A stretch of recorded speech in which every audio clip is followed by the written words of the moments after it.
With example number 5, we'll take a look at rental houses in Hawaii and how that's affected depending on the price change of a rental price in Hawaii.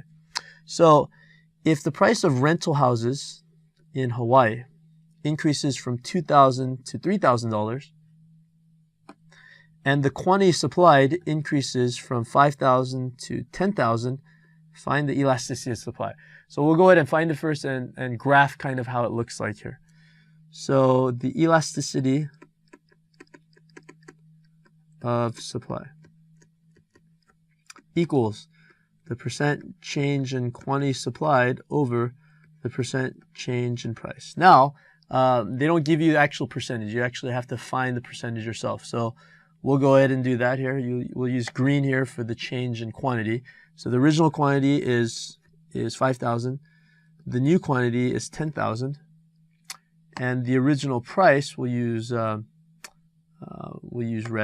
The original price, P1, is 2,000.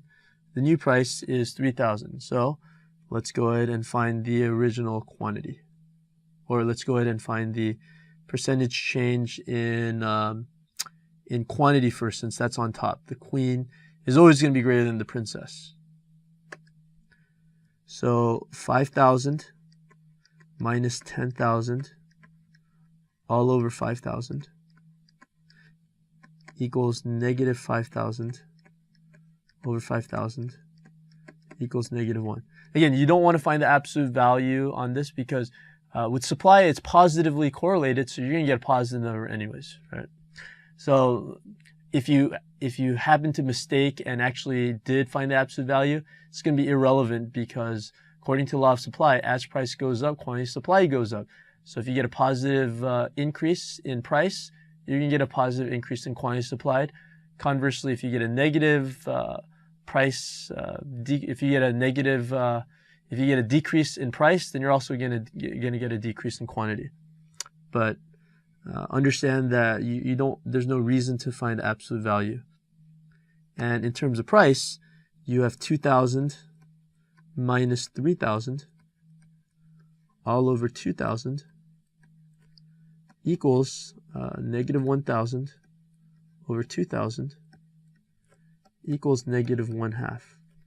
So the elasticity of supply is going to be negative 1 times negative 2 over 1, which equals 2.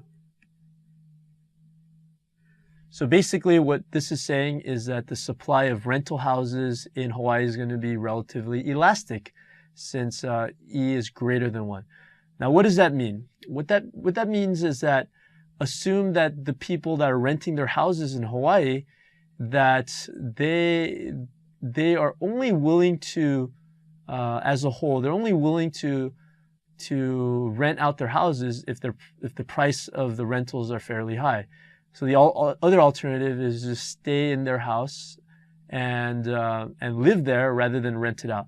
So if the supply is relatively elastic, then the suppliers are fairly price sensitive to whether or not they're going to decide to actually move out for the summer to rent it out to a tenant.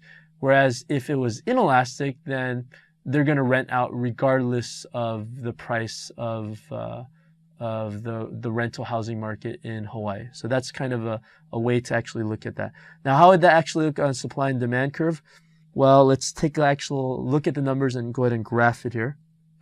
So for the price, we'll start at 0 here. We'll go 1,000, 2,000, and 3,000. I think that's the highest number we'll go to. And for quantity, we'll go in increments of 2,500. So 2,500, 5,000, 7,500, and 10,000. And so this is the quantity of rental housing in Hawaii.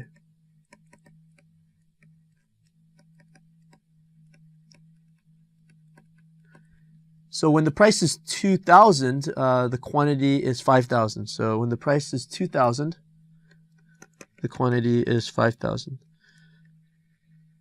Okay. Whereas when the price is 3,000, the quantity is 10,000 there.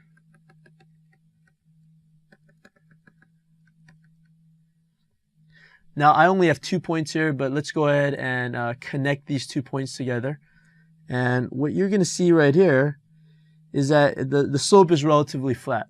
And basically the reason why it's flat is that it is elastic supply. So here's the change in quantity supplied. Again, this is the supply curve.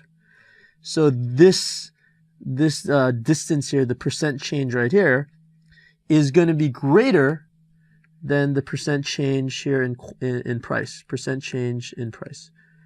So this quantity, which is on the numerator, is going to be greater than the percent change in price, which is the denominator. And that's why you have something that is elastic. It's very price sensitive. So homeowners in Hawaii, before they want to rent out their houses, they're gonna check out the prices. So that's the example of elastic supply. So thank you again for watching this lecture on the other elasticities.